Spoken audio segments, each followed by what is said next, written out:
കാവ്യമാധവൻ ഈ ഇടത്തിൽ നിന്നും പുറന്തള്ളപ്പെട്ടിരിക്കുകയാണ്. താരത്തിനേറ്റ ഏറ്റവും വലിയ പ്രഹരം എന്ന് വേണമെങ്കിൽ പറയാം. മഞ്ജു പക്ഷേ ഒന്നാമതായി തന്നെ നിലനിൽക്കുകയാണ്. വളരെ പെട്ടെന്നാണ് കാവ്യയ്ക്ക് ഈ ഇടം മറ്റൊരാൾക്ക് വേണ്ടി ഒഴിഞ്ഞു കൊടുക്കേണ്ടി വന്നത് എന്നാണ് ശ്രദ്ധേയമായ കാര്യം.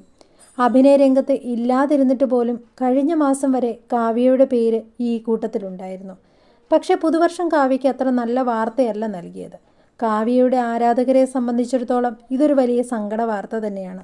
നായിക പ്രാധാന്യമുള്ള വേഷങ്ങൾ കുറവാണെന്ന ആക്ഷേപം സിനിമാ മേഖലയിൽ കാലങ്ങളായി നിലനിൽക്കുന്ന ഒന്നാണ്. എന്നാൽ മലയാളത്തെ സംബന്ധിച്ച് ഇടക്കാലത്തെ അപേക്ഷിച്ച് ഭേദപ്പെട്ട സ്ത്രീ കഥാപാത്രങ്ങൾ ഉണ്ടാവുന്നുണ്ട് ഇക്കാലത്ത്. പുതിയ നായികാ നിരയും ഉയർന്നു വന്നിട്ടുണ്ട്. ഭാഷയുടെ അതിർവരമ്പുകളില്ലാത്ത OTT കാലത്തിലേക്ക് മറുഭാഷകളിൽ നിന്ന് നിരവധി അവസരങ്ങൾ ലഭിക്കുന്ന മലയാളി താരങ്ങളുണ്ട്. ഇപ്പോഴിതാ മലയാളത്തിൽ ഏറ്റവും ജനപ്രീതിയുള്ള 5 നടിമാരുടെ ലിസ്റ്റ് പുറത്തു വന്നിരിക്കുകയാണ്. പ്രമുഖ മീഡിയ കൺസൾട്ടിംഗ് സ്ഥാപനമായ ഓർമാക്സ് മീഡിയയുടെ ലിസ്റ്റാണിത്. ജനുവരിയിലെ വിലയിരുത്തൽ അനുസരിച്ചുള്ള പട്ടികയാണ് പുറത്തെത്തിയിരിക്കുന്നത്.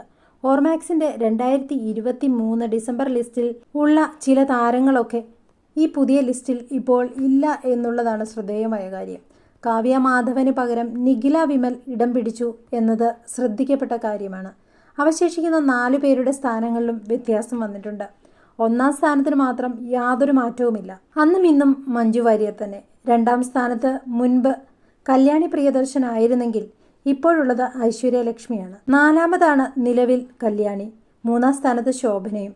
4-ാം സ്ഥാനത്ത് നിന്നിരുന്ന ശോഭന ഒരു സ്ഥാനം മെച്ചപ്പെടുത്തി. അതേസമയം കാവ്യമാധവൻ ഈ ലിസ്റ്റിൽ ഇല്ല എന്നുള്ളത് പ്രേക്ഷകർക്കിടയിൽ വലിയൊരു ചർച്ചയായി മാറിയിരിക്കുകയാണ്. മലയാളത്തിലും തമിഴിലുമൊക്കെയായി നിരവധി ശ്രദ്ധേയമായ ചിത്രങ്ങൾ മഞ്ജു വാര്യരുടേതായി പുറത്തെത്താനുണ്ട്. തമിഴിൽ വിടുതലൈ പാർട്ട് 2, രജനികാന്ത് നായകനാവുന്ന വേട്ടയ്യൻ എന്നീ ചിത്രങ്ങളിലൊക്കെ മഞ്ജു ഉണ്ട്. മലയാളത്തിൽ ലൂസിഫർ 2-ാം ഭാഗമായ എമ്പുരാൻ, സൈജു ശ്രീധരൻ സംവിധാനം ചെയ്യുന്ന ഫുട്ടേജ് തുടങ്ങി ചിത്രങ്ങളും ഇനി പുറത്തിറങ്ങാനായിട്ടുണ്ട്. മഞ്ജുവിൻ്റെ ആരാധകർക്ക് ഇതൊരു സന്തോഷ വാർത്ത തന്നെയാണ്.